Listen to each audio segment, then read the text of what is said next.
છે ભાઈ. પૂર્ણ પુરુષોત્તમ કોણ છે? તો ભગવાન ના થઈ જાય બધા? માણસ છે. માણસમાંથી બધી ભૂલો થાય, બધી ખામીઓ હોય. પણ વ્યસન મુક્તિની વાત મૂકી ત્યારે લોકો હસતા. આપણા બાપા સદારામ બાપા ભજનના માધ્યમથી એમણે કેટલા વર્ષો સુધી આ સમાજની સેવા કરી. એ વિચારને આપણે આગળ લઈ જવાનું નક્કી કર્યું. અને એટલે જે લોકો એવું કહેતા હતા કે દારૂ પીનારો સમાજ, આજે બીજા સમાજ એવું કહે છે કે વાહ ઠાકોર ક્યાં વાત હે, વ્યસન બંધ કરાવનારા ઠાકોરો. આજે વ્યસન મુક્તિ વાળા ઠાકોરો આપણે ઓળખાઈએ છીએ. લોકો એવું કહે છે કે ઠાકોરોએ બંધ કર્યું. કેટલું કર્યું તમે હું જાણ્યું, પણ એટલું તો કહી દઉં, 90-95% સમાજમાં બદલાવ છે. ગામના ગોદરે ચોકની અંદર ડોલણિયા રાજાઓ હવે નહીં દેખાતા. આમાં સુંધાના દરબારમાં છીએ. પહેલા સુંધાના દરબારમાં આવતા, ત્યાં કોક લઈને આવતું. આજે આટલામાં ચેક કરવું હોય કરી લે. એક જણો દારૂ પીધેલો નહીં હોય સાહેબ. આ બદલાવ છે, આ બદલાવ છે આપણા.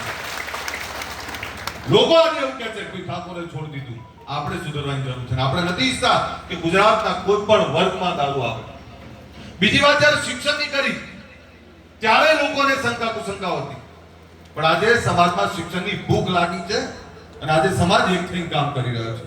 આજે સમાજમાં આધુનિક ખેતી અને આ તમામ લોકો ધંધા રોજગાર તરફ વળ્યા છે. એટલે મારી વિનંતી છે આપને, આ સમાજને એક થતા વાર લાગી છે, એકતા ટકાઈ રાખજો. સારી વાતને આગળ લઈ જજો, ખરાબ વાતને દાબી દેજો. પણ ઘણીવાર આપણે શું થાય છે ખબર છે કે સારી વાતને દાબી દઈએ છીએ, ખરાબ વાતનો ઢોલ પીટીએ છીએ.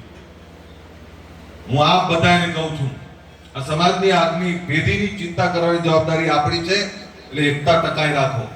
એકતા ટકાઈ અને સમાજ જે એક થયો છે, આ એકતાને વધારે આગળ લઈ જાઓ અને તમામ ક્ષેત્રમાં આગળ લઈ જાઓ. અને ફરીથી તમને કહું, તમે એક હશો, તમે શિક્ષિત હશો, તમે સદ્ધર હશો, તો બીજા સમાજો તમારી જોડે છે. પણ આપણે શું કરીએ છીએ? આપણા દુઃખ માટે પણ બીજા સમાજોને દોષ આપીએ છીએ. આપણા ખેતરમાં વાવવાની જવાબદારી આપણી કે બીજાની? આપણા દીકરા કે દીકરીને ભણાવવાની જવાબદારી આપણી કે બીજાની? તો આ બધી જવાબદારી આપણી જ છે ભાઈ. કોઈ તમને મદદ કરવા નહીં આવવાનું, પહેલા તો આપણે જ મદદ કરવી પડશે એકબીજાની. એટલે મારા ક્ષત્રિય ઠાકોર સેનાના યુવાનોને કહું, અત્યારે ગામડે ગામડે તમામ જગ્યાએ સંગઠન પુનઃરચના ચાલી રહી છે. તમામ ગ્રામ સમિતિઓની પુનઃરચના ચાલી રહી છે. નવા નવલોહિયા યુવાન દીકરા દીકરીઓને જોડો. સમાજની ચિંતા કરે એવા લોકોને જોડો. દીકરા દીકરીઓમાં ભૂખ લગાડો શિક્ષણની. હું અધિકારી કર્મચારી નથી બની શક્યો, હું ફેક્ટરીનો માલિક નથી બની શક્યો, હું સારા ધંધા રોજગાર નહીં કરી શક્યો, તું કર. એના માટે દીકરા દીકરીઓમાં મહેનત કરો. આપણા ત્યાં માલધારની જે વ્યવસ્થા છે, તો આપણે સારા માલધાર રાખીએ. ઢોર ઢાકરની માવજત એવી કરીએ કે આપણી પણ વાત થવી જોઈએ કે આપણા ગામમાં સૌથી વધારે દૂધ આપણે બનાવીએ છીએ, સૌથી વધારે ખેતી આપણે કરીએ છીએ. આપણી ચર્ચા કેમ ના થવી જોઈએ? આપણી ચર્ચા થવી જોઈએ. ભૂખ લગાડવાની વાત છે. ભૂખ એટલે શું? તો કે મારે આગળ વધવું છે. ભૂખ એટલે શું? તો કે મારે પણ ગાડી ને બંગલા વાળા થવું છે. ભૂખ એટલે શું?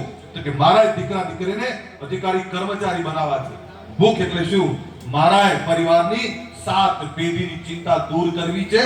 એની ભૂખ લગાડવાની જરૂર છે. દુનિયા ક્યાં પહોંચી ગઈ આપણે બધાએ આ સમજવાની જરૂર છે.